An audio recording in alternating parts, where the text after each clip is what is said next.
மகாராஷ்டிராவில் மும்பை அருகே சென்ற ரயில்களின் படிகளில் தொங்கிய பயணிகள் கீழே விழுந்து காயம் ஏற்பட்டிருக்கிறது. இந்த விபத்தில் 6 பேர் வரை உயிரிழந்திருக்கலாம் என்ற அச்சமும் நிலவுகிறது.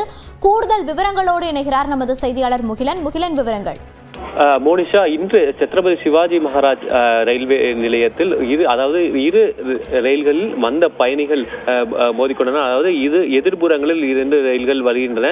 இதில் அதிகப்படியான பயணிகள் பயணித்திருக்கின்றனர். இதில் ஃபுட்போர்டில் பலரும் பயணித்திருக்கின்றனர். இரு ரயில்களிலும் ஃபுட்போர்டில் ஏராளமானோர் பயணித்திருக்கின்றனர். இது ஒரு வளைவில் திரும்ப இரண்டு ரயில்களும் ஒரு வளைவில் திரும்பும் போது இந்த 2 ரயில்களிலும் அதிகப்படியான ஃபுட்போர்டில் பயணம் செய்த இந்த பயணிகள் ஒரு இடிப்பு ஏற்பட்டு அவர்கள் கீழே விழுந்திருக்கின்றனர். தற்போது இதில் 8 பேர் படுகாயம் அடைந்திருப்பதாக தகவல் வெளியாகியிருக்கிறது. அது 6 பேர் உயிரிழந்திருக்கலாம் என்றும் தற்போது அஞ்சப்படுகிறது.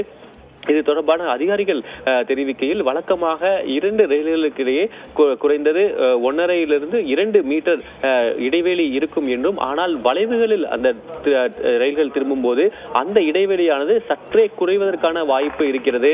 அவ்வாறு குறையும் போது இந்த வளைவில் இந்த பயணிகள் மோதிக்கொண்டதில் தான் இந்த விபத்தானது ஏற்பட்டிருக்கிறது என்று தற்போது அதிகாரிகள் உறுதி செய்திருக்கின்றனர். அது மட்டுமல்லாது இந்த விபத்து தொடர்பான சிசிடிவி காட்சிகளும் இருப்பதாகவும் தற்போது அதை கைப்பற்றி அங்கு என்ன நடந்தது என்பதை வைத்து அது விசாரணையும் தற்போது நடைபெற்று வருவதாக அதிகாரிகள் தெரிவித்திருக்கின்றனர். மோனிஷா, விவரங்களை பதிவு செய்தமைக்கு நன்றி முகிலன்.